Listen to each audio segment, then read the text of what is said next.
Ecco governatore, adesso noi abbiamo i 45 e abbiamo anche i 50 anni. La storia purtroppo tragica della Vinyls sappiamo che epilogo ha avuto, siamo tutti ormai iscritti alle liste di mobilità.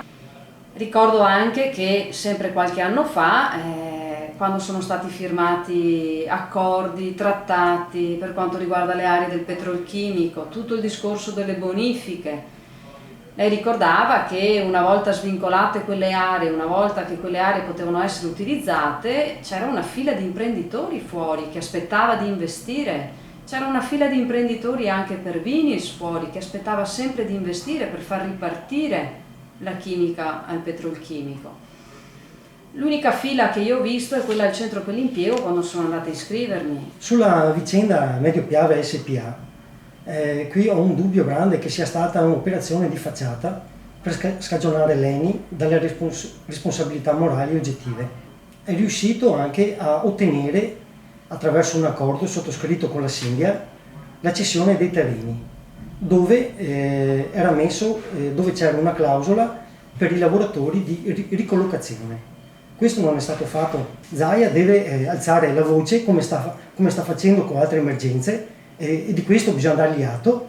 Abbiamo dei lavoratori ex Montefibre con decine di attestati di svariati corsi con la promessa che l'autorità portuale avrebbe assunto 900 persone, non una, avrebbe assunto 900 persone.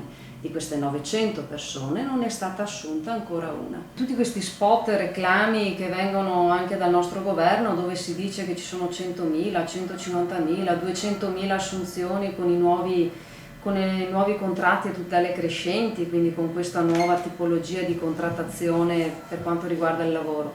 Io ad oggi non ho visto qualche contratto a tempo determinato essere convertito in tempo, chiamiamolo indeterminato, perché il tutele crescenti non possiamo definirlo un tempo indeterminato. Ad oggi manca un'idea di un modello alternativo di sviluppo reale, di produzioni reali, e questo sta impoverendo strutturalmente il territorio.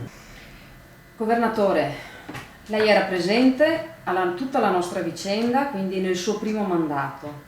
Nel suo primo mandato sono state firmate carte importanti, sia a livello ministeriale che a livello locale. Carte dove si diceva che dovevano partire le bonifiche, carte, documentazioni dove si diceva verbali di accordo che oltre alle bonifiche qui qualcosa sarebbe ripartito. Dignità, lavoro a molti disoccupati. Questo rende credibile un progetto, se no rimangono solo che chiacchiere e parole. E di questo ne siamo stanchi perché ne abbiamo sentite troppe.